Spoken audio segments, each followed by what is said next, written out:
नमस्कार विद्यार्थी मित्र मैत्रिणींनो, कसे आहात? मजेत आहात ना? ज्ञानेश्वर विद्या मंदिर या शैक्षणिक संकुलामध्ये सर्वांचं स्वागत आहे. विद्यार्थी मित्रांनो, तुम्ही आपल्या ज्ञानेश्वर विद्या मंदिर व स्वामी समर्थ ई लर्निंग या युट्यूब चॅनल्सला सबस्क्राईब केले का? तर सबस्क्राईब नसेल केलं तर लगेच सबस्क्राईब करून घ्या व सबस्क्राईब समोर जे नोटिफिकेशन आहे त्याला हिट करा, जेणेकरून आपल्या चॅनलवरती अपलोड होणारे नवनवीन शैक्षणिक व्हिडिओज तुम्हाला पाहायला मिळतील. विद्यार्थी मित्रांनो, आज आपण पाहणार आहोत सावित्रीबाई फुले यांच्याविषयीचा मराठी सुंदर असा निबंध. काय पाहणार आहोत? सावित्रीबाई फुले यांच्याविषयीचा सुंदर असा मराठी निबंध. भारतीय समाजाच्या इतिहासात काही व्यक्तिमत्वे अशी आहेत की ज्यांच्या कार्यामुळे संपूर्ण समाजाची दिशा बदलून जाते. अशाच महान स्त्री म्हणजे क्रांतीज्योती सावित्रीबाई फुले.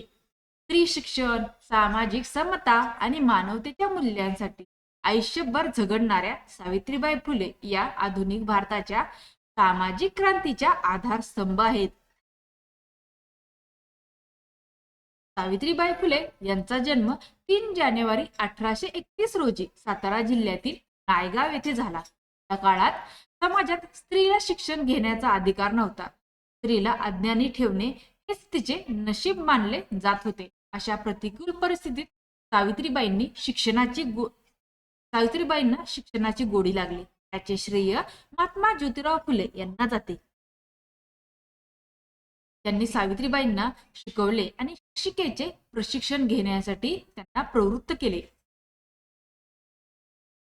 1848 साली पुण्यातील भिडेवाड्यात सावित्रीबाई फुले आणि ज्योतिराव फुले यांनी भारतातील पहिली मुलींची शाळा सुरू केली. हे कार्य करणे म्हणजे तत्कालीन समाजाच्या रूढी परंपरांना थेट आव्हान देणे होते. सावित्रीबाई जेव्हा रोज शाळेत शिकवण्यासाठी जात तेव्हा त्यांच्यावर दगड, शेण, चिखल फेकला जाई. अपमान, उपहास आणि त्रास सहन करूनही त्यांनी शिक्षणाचा मार्ग कधीही सोडला नाही. त्यांच्या हातात शिक्षणाचे शस्त्र आणि मनात परिवर्तनाची जिद्द होती. फुले या केवळ शिक्षिका नव्हत्या, तर त्या एक संवेदनशील कवयित्री आणि समाजसुधारक होत्या.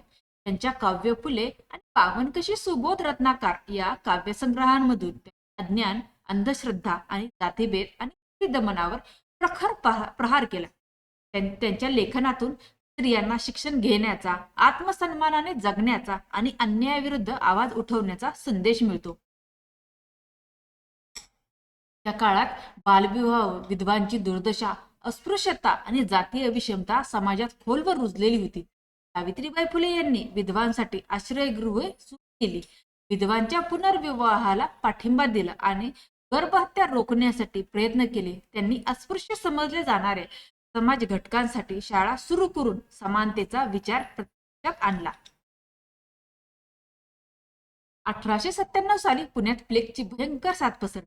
या साथीच्या काळात सावित्रीबाईंनी स्वतःच्या प्राणांची पर्वा न करता रुग्णांची सेवा केली. आजारी रुग्णांना दवाखान्यात नेणे, त्यांची काळजी घेणे हे काम त्यांनी अखेरच्या श्वासापर्यंत केले.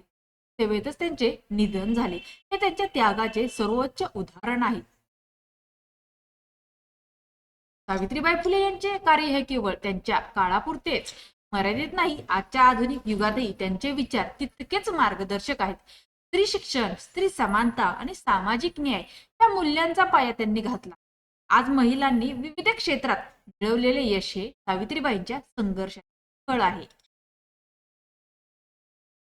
शेवटी असे म्हणावेच वाटते की सावित्रीबाई फुले यांचे जीवन म्हणजे धैर्य, करुणा आणि परिवर्तनाची प्रेरणा आहे.